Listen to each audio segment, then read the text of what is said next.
మార్చి 30, 2025 ఆదివారం ఎకరేష్ మనం ములకల్చీరు మార్కెట్ సంబంధించి ఏం రేట్లు పోతున్నాయి ఏమన్నది ఏడోళ్ళు మాట్లాడుకుందామండి.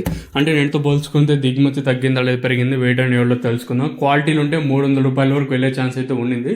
సో అంత క్వాలిటీ ఏం లేదు, మీడియాలో మంచి రేట్లు అయితే వెళ్తానని చెప్పొచ్చు. ఈరోజు పండగ కదా, మ్యాక్సిమం ఎవరు కూలీలు దొరకరు, ప్లస్ మనం పిలిచినా రారు. ఇంకా వచ్చిండే వేలంపాటల్లో వచ్చిండే స్టాక్ ప్రకారం మాట్లాడుకుంటే క్వాలిటీలు నెంబర్ 1 క్వాలిటీ ఉండేటి కంటే 300 రూపాయల వరకు వెళ్ళలేదు. సో ప్రస్తుతానికి మన ములకల్చీరు మార్కెట్లో అంత క్వాలిటీలు కాదు, యావరేజ్గా కూడా పర్లేదు. ములకల్చీరు మార్కెట్ ధర అయితే పెరిగింది, కొంచెం అరిగినని చెప్పొచ్చు. క్వాలిటీలు వచ్చింటే ఇంకా చెప్పేటోళ్ళము, అంత క్వాలిటీ ఏం రాలేదు ఈరోజు ములకల్చీరు మార్కెట్కి వచ్చేసి. ప్రస్తుతానికి ఇంకేమన్నా ఈ తర్వాత ఏమన్నా వస్తే చెప్పలేం. ప్రస్తుతానికి మన ములకల్చీరు మార్కెట్ 250 రూపాయలు సూపర్ టాప్.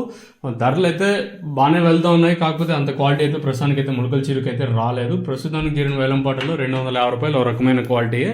ఇంకా మీడియాలు అంతా 160, 170, 80, 90, 200 రూపాయల వరకు మీడియాలు అయితే వెళ్ళినాయి. ఇంకా అంతకన్నా కొంచెం క్వాలిటీ ఉంటే ఫస్ట్ అంతా 200, ఇంకా 250 రూపాయల వరకు.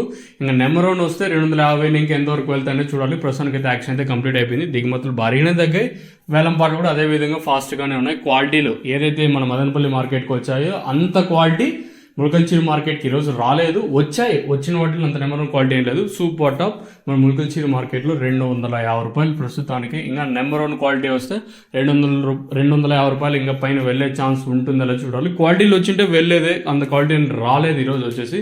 ఇంకా చూద్దాం, ఎందుకంటే రానున్న రోజుల్లో ఇదే ఊపే ఉండే ఛాన్స్ ఉంటుందా, లేదా గుంటూరు వ్యాపారస్తులను వచ్చారంటున్నారు. సో వాళ్ళు ఇంకా స్టేబుల్గా ఇక్కడే ఉండిపోతారా, మళ్ళీ వస్తారనేది చూడాలి. సో ఇది ఇన్ఫర్మేషన్. మీకు తక్షణంగా బోరం కావాల్సి ఉంటే 2 నెంబర్లు అవైలబుల్గా ఉంటాయి, మీరైతే కింద నెంబర్స్కి అయితే కాంటాక్ట్ అవ్వచ్చు. ఇంకా కన్సిస్టెంట్గా గుంటూరు వ్యాపారస్తులు ఉంటారంటారు, చూద్దాం ఏం చెప్తారు.